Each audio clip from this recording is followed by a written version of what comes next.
17 വർഷം ഈ കഥ കേൾക്കാൻ തുടങ്ങിയിട്ടില്ല. എന്തുകൊണ്ടാണ്? മാധ്യമക്കാർക്ക് വേറെ വേലയില്ലെന്നാണ് ചെറിയൊരു ചോദ്യം. കഴിഞ്ഞ കാര്യങ്ങളെ കുറിച്ച് സംസാരിച്ച കാര്യമില്ല. പറയാനുള്ളതൊക്കെ പറഞ്ഞു കഴിഞ്ഞു. എല്ലാ മര്യാദയോടെ സ്നേഹത്തോടെ മുന്നോട്ട് പോകുന്നുണ്ട്. പോരെ. എല്ലാ കാര്യങ്ങളിലും അങ്ങ് സ്വതന്ത്രമായ നിലപാട് സ്വീകരിക്കുന്നുണ്ട്. വികസന കാര്യത്തിലും ഒക്കെ പരസ്യമായ നിലപാട് സ്വീകരിക്കുന്നു. പലപ്പോഴും കോൺഗ്രസുമായി കോൺഫ്ലിക്ട് വരുന്നുണ്ട്. അതുമായി ബന്ധപ്പെട്ടാണ് പല അഭിപ്രായങ്ങൾ വരുന്നത്. അപ്പൊ അങ്ങേക്ക് പാർട്ടിയുടെ നിലപാടാണോ അല്ലോ ഇത്തരം കാര്യങ്ങൾ പാർട്ടിയുടെ ഒരു സ്റ്റാൻഡ് ഉള്ള സ്ഥിതിയിൽ ഞാൻ ഒരു വേറെ അഭിപ്രായം പറയാറില്ല.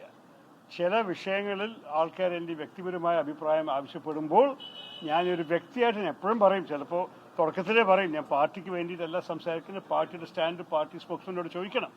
എൻ്റെ അഭിപ്രായത്തിൽ ഇന്ന് രാവിലെയും കൂടി നമ്മൾ ഇവിടുന്ന് ഇറങ്ങുമ്പോഴേക്കും എക്കണോമിക് സർവേനെ കുറിച്ച് ചോദിച്ചു.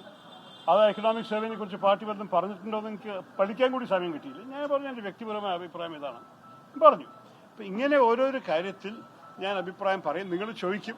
ഇനി ഞാൻ നിങ്ങളോട് ഒരു ഉത്തരം പറയാതിരിക്കുന്ന ഭേദമാണെങ്കിൽ നിങ്ങളുടെ പ്രിഫറൻസ് അതാണെങ്കിൽ അത് മനസ്സിലാ. ഒരു ഉത്തരം പറയുന്നില്ല, കഴിഞ്ഞില്ലേ? മോദി സർക്കാരിന്റെ പല കാര്യങ്ങളും പരസ്യമായി രാഹുൽ ഗാന്ധി പോലും എതിർക്കുന്ന ഒരു നേതാവിനെ അങ്ങ് പിന്തുണയ്ക്കുക.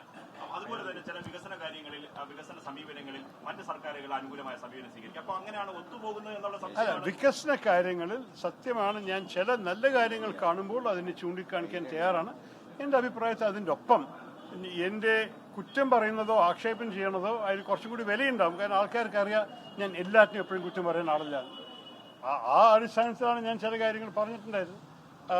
നേരെ മറിച്ച് രാഹുൽ ഗാന്ധിയെ കുറിച്ച് ഞാൻ ഒരു വിധത്തിലും ഏത് വിധത്തിലും അദ്ദേഹത്തിന് എതിര് പറയുന്ന ഒരു കാര്യത്തിനും ഞാൻ അംഗീകരിച്ചിട്ടില്ല. അദ്ദേഹം ഞങ്ങളുടെ നേതാവാണെന്ന് മാത്രമല്ല ആത്മാർത്ഥമായി നിൽക്കുന്നുണ്ട്. ഈ രാജ്യത്തിൽ പല കാര്യങ്ങൾക്ക് വേണ്ടി അദ്ദേഹത്തിന് ഒരു ശക്തമായ ഒരു സ്വരമാണ്. നിങ്ങൾക്കറിയാമല്ലോ, ഈ വർഗീയത, ക്രോധം, ഭിന്നിക്കുന്ന രാഷ്ട്രീയത്തിനെതിരെ സംസാരിക്കുന്ന ഒരാളായിട്ട് രാഹുൽ ഗാന്ധി എല്ലാവരും കാണുന്നു, ഇഷ്ടപ്പെടുന്നു. ഇതിനെക്കുറിച്ച് എനിക്കൊരു വേറെ രണ്ടഭിപ്രായമൊന്നുമില്ല.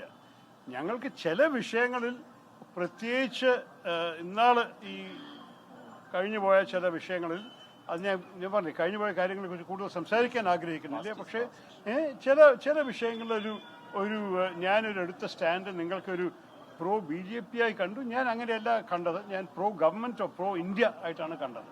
ഞാൻ എപ്പോഴും പറയും, ചിലപ്പോൾ ചില വിഷയങ്ങൾ പ്രത്യേകിച്ച് അന്താരാഷ്ട്രീയ കാര്യങ്ങളിൽ എനിക്ക് രാഷ്ട്രീയം പറയാനല്ല ആഗ്രഹം, രാഷ്ട്രത്തിന് വേണ്ടി സംസാരിക്കാനാണ് എൻ്റെ ആഗ്രഹം. അത് ഇതൊരു പുതിയ കാര്യമല്ല. എൻ്റെ ആദ്യത്തെ തെരഞ്ഞെടുപ്പ് മുതൽക്കേ ഞാൻ എൻ്റെ എല്ലാ പ്രഭാഷണത്തിൽ പറയുന്ന ഒരു മുദ്രാവാക്യമാണ്. ശ്രീനാരായണ ഗുരു പറയില്ലേ, മതം ഏതായാലും മനുഷ്യൻ നന്നായാൽ മതി. അതുപോലെ ഞാൻ പറയട്ടെ, രാഷ്ട്രം ഏതായാലും രാഷ്ട്രം നന്നായാൽ മതി. അതെൻ്റെ ഒരു പൂർണ്ണ വിശ്വാസമാണ്. അത് 2009 മുതൽ പറയാൻ തുടങ്ങിയ ഒരു കാര്യമാണ്. അതും പുതിയതല്ല, തിരുവനന്തപുരംകാർക്ക് ഒരു കേട്ടതാണ്. ഞാൻ ഒരു കാര്യം മാത്രമേ പറയുന്നുള്ളൂ, പാർട്ടിയുടെ ലൈനിനെ എതിരിക്കാൻ ഏത് പാർട്ടി അംഗത്തിനും അവകാശമില്ല എന്ന് ഞാൻ സമ്മതിച്ചു. അത് പൂർണ്ണമായിട്ട് പാർലമെന്റ് അകത്ത് എന്തായാലും പാർട്ടി എടുത്ത സ്റ്റാൻഡിൽ എപ്പോഴും ഞാൻ പാർട്ടിയൊപ്പം തന്നെ ഇവിടെ നിന്നിട്ടുണ്ട്. അതിനെക്കുറിച്ച് ഒരു ചിന്തയും വേണ്ട. മാധ്യമങ്ങളാണ് അങ്ങ് പാർട്ടി വിടുന്ന വാർത്ത കൊടുക്കുന്നു. അങ്ങനെ ഉറപ്പിച്ച് പറയാൻ കഴിയും അങ്ങ് കോൺഗ്രസ്സുകാരെ തന്നെ നിൽക്കും, ഒരു BJP-യിലേക്കോ CPM-ലേക്കോ ഒന്നും പോയില്ല എന്ന് ഒരു സ്റ്റാൻഡ് അങ്ങ് പറയാൻ ആവശ്യമുണ്ട്. എന്തുകൊണ്ടാണ് ഞാൻ പറയാം, ഞാൻ എവിടേക്കും പോകില്ല, ഞാൻ കോൺഗ്രസ് തന്നെയാണ്, ഈ തെരഞ്ഞെടുപ്പിനെ സജീവമായി കാണും, UDF-ന്റെ വിജയത്തിന് വേണ്ടി ഇറങ്ങും, അതൊക്കെ പറയാം. പക്ഷെ അത് എന്നോട് മാത്രം ഇത് പറയാൻ ആവശ്യപ്പെടുന്നതാണ് ചോദ്യം. എന്താണ് എൻ്റെ ഒരു കുഴപ്പം? നിങ്ങൾക്ക് എന്നെക്കുറിച്ച് എന്താ നിങ്ങളുടെ മനസ്സിലുള്ള ചോദ്യം എനിക്ക് മനസ്സിലായിട്ടില്ല. പക്ഷെ എന്തായാലും ഞാനുണ്ട്, ഇനിയും കണ്ടുകൊണ്ടിരിക്കും. ഇനിയിപ്പോൾ ഞാൻ അടുത്ത ഇറങ്ങി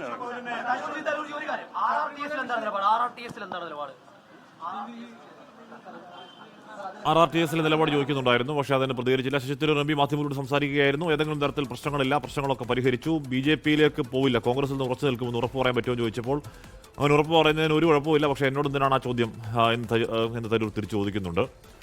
എന്തുകൊണ്ടാണ് ആ ചോദ്യം ഉണ്ടാവുന്നത് അദ്ദേഹം തന്നെ ആലോചിക്കേണ്ട കാര്യമാണ്. പല ലേഖനങ്ങളുടെ ഒക്കെ പശ്ചാത്തലം.